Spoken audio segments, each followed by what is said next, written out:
জি, অসংখ্য ধন্যবাদ আপনাদের সকলকে। এইটা আজকে আপনাদের একটা ব্রিফিং, মিডিয়া সংক্রান্ত মিডিয়া ব্রিফিং। সেটা হলো, আপনারা জানেন, বহুল প্রচারিত সময় টেলিভিশন, সেই সময় টেলিভিশনের ডিরেক্টর, ম্যানেজিং ডিরেক্টর নিয়ে মহামান্য সুপ্রিম কোর্টের হাইকোর্ট বিভাগে একটা মামলা চলমান। এই চলমান মামলার মধ্যে সময় মিডিয়া গ্রুপের চেয়ারম্যান, যিনি বর্তমানে কারাগারে আছেন, সাবেক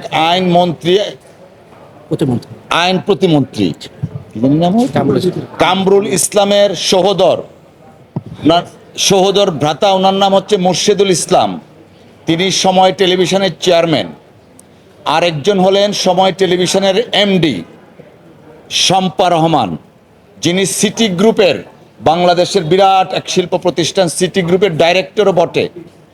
এই দুইজনের বিরুদ্ধে আজকে মহামান্য সুপ্রিম কোর্টের হাইকোর্ট বিভাগের মাননীয় বিচারপতি ক্রিমিনাল প্রসিডিং ড্র করার জন্য নির্দেশনা দিয়েছেন। ওনারা জেনে শুনে উদ্দেশ্যমূলকভাবে মহামান্য হাইকোর্টে কিছু নথি এবং কাগজপত্র সাবমিট করেছিলেন, যেগুলো ফ্রড হিসাবে প্রমাণিত হয়েছে, এবং তাদের এই ফ্রডুলেন্ট অ্যাক্টিভিটিসের কারণে মহামান্য সুপ্রিম কোর্ট আজকে অর্ডার দিয়েছেন এই দুইজনের বিরুদ্ধে ক্রিমিনাল অর্থাৎ ফ্রডুলেন্ট প্রসিডিংস ড্র করার জন্য।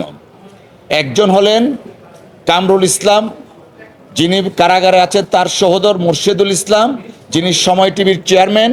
আরেকজন হলেন সিটি গ্রুপের ডাইরেক্টর, যিনি সময় টেলিভিশনের এমডি, বর্তমান এমডি। এই দুইজনের বিরুদ্ধে ফ্রডুলেন্ট অ্যাক্টিভিটিসের কারণে মামলা দায়েরের নির্দেশনা দেওয়া হয়েছে। Thank you. ও আচ্ছা, ওনারা যেটা করেছেন এটা fraud in the highest level, অর্থাৎ একজন এমডিকে তাকে অব্যাহতি দেওয়ার জন্য ওনারা তথাকথিত কিছু চিঠি ইস্যু করেছিলেন। সেই নোটিশটা ওনারা দেখুন কত বড় ফ্রড করেছেন, নিজেদের ঠিকানায় নিজেরাই পোস্ট করেছেন এবং কাগজে পত্র দেখিয়েছেন 2রা ডিসেম্বর চিঠি পোস্ট করেছেন, বাস্তবে সেটা করেছিলেন ফেব্রুয়ারি মাসে।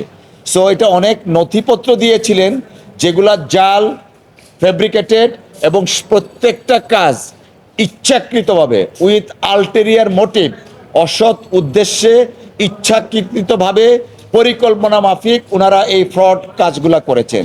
যে কারণে মহামান্য আদালত আমাদের সাবমিশন সন্তুষ্ট হয়ে দুইজনের বিরুদ্ধে ফ্রডের মামলা করার জন্য, প্রসিডিংস ড্র করার জন্য নির্দেশনা দিয়েছেন।